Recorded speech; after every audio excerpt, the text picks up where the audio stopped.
So starting the last chapter of the pure part of this course, and that is the vectors chapter from the Year 2 book.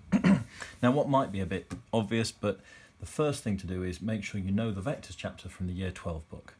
If you know that chapter, then this chapter will be able to follow through without too much problem, I hope. Certainly compared to some of the stuff we've done in the rest of this book, this chapter's not too bad. Now, all we're going to really do is take some of the ideas that we've done before with vectors and we're going to do them in 3 dimensions. So there's no need for a vector to always be a 2-dimensional object or a 1-dimensional object. It can be a 3-dimensional object.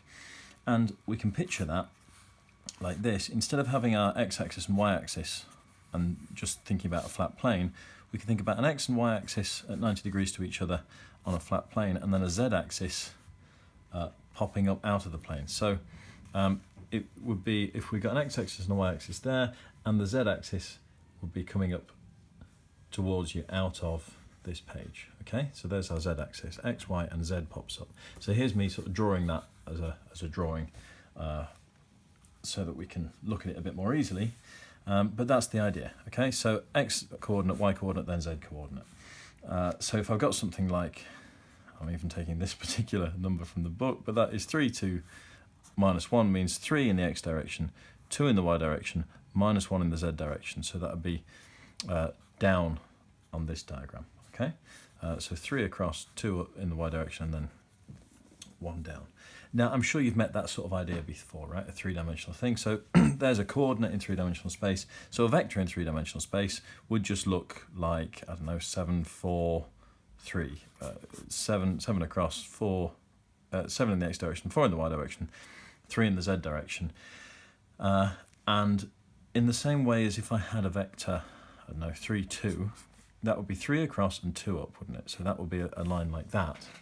Well, this is the same thing. It's a line in a direction. If you remember at the start of the vectors chapter before, we were thinking about a vector as a magnitude in a direction, that is a line with an arrow on it.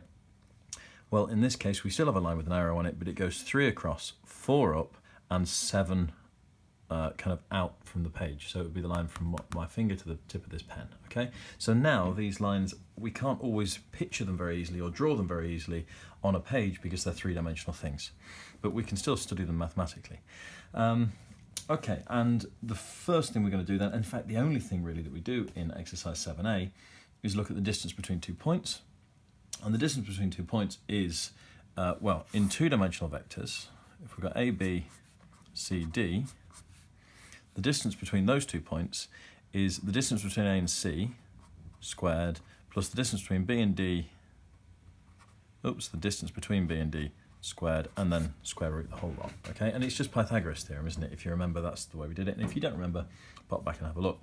Now the 3D version of Pythagoras theorem is just the same. Okay, so if I have 2 vectors, x1, y1, z1, and x2, y2, z2, and I want to find the distance between those 2 position vectors. So I could think of this as a position vector, or I could think of it as a point x1, y1, z1, x2, y2, z2.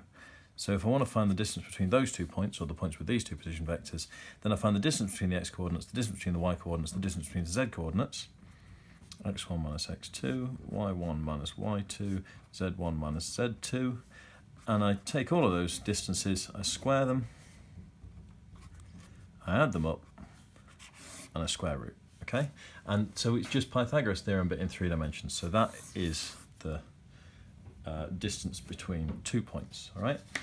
It's also going to serve as our magnitude for a vector, right? If I've got a vector a, b, c, and I want to know the magnitude of that vector, it's the square root of a squared plus b squared plus c squared. This 3-dimensional version of Pythagoras works in the same way. You square each of the bits and add them up, and then square root at the end.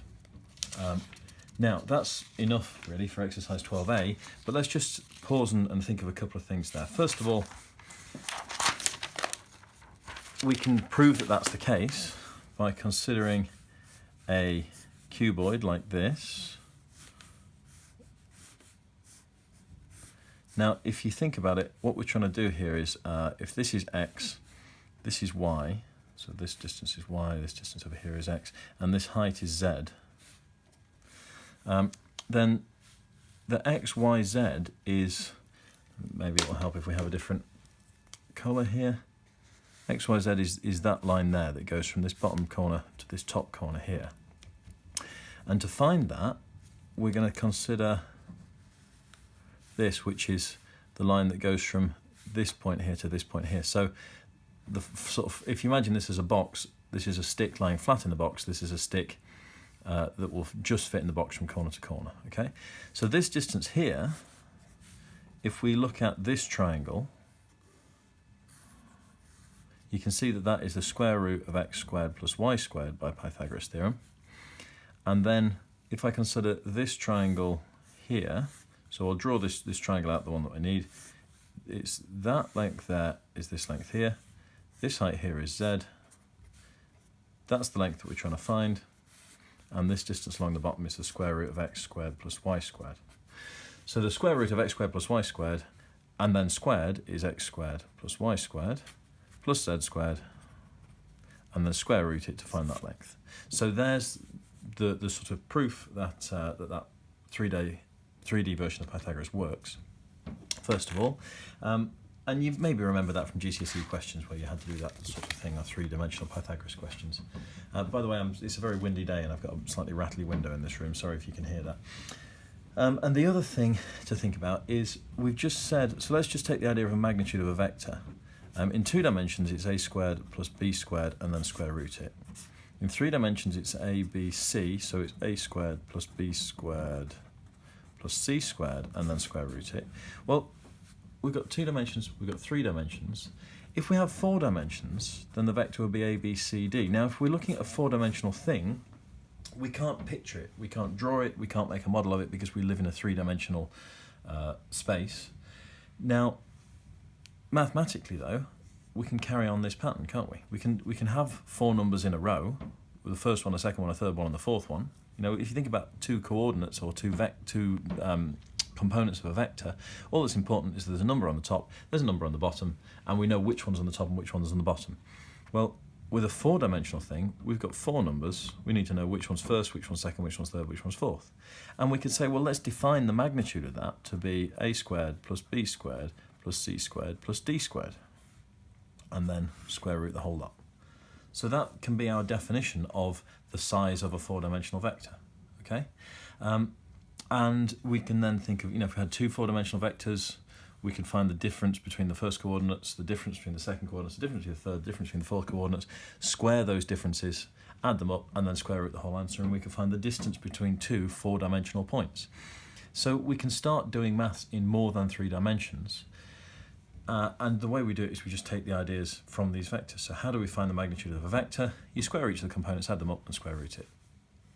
That doesn't matter if it's 2 components, 3 components, 4 components, or 5 components. Even in one-dimensional vectors, look, a squared and then square root it finds you the magnitude of that one-dimensional vector. And a one-dimensional vector is just a positive or negative number. So if you want to know the magnitude of minus 5 squared is 25, square rooted is 5, right? We take the positive square root for all of these ones. So the idea here is that we're going to work up to 3 dimensions. Mathematically, we can then generalise up to more than 3 dimensions, and once we can deal with 4, then of course we can carry on the pattern to 5 and 6 and 7 and so on dimensions. Now, we can't picture those things, but we can still study them as mathematical objects, and perhaps you've heard that mentioned somewhere before. Now, for exercise 12a, don't need to know any of that stuff, you just need to be able to find the magnitudes, follow the formulas, and that's the lot. Good luck with the exercise, quite a short one, so hopefully it won't be too bad.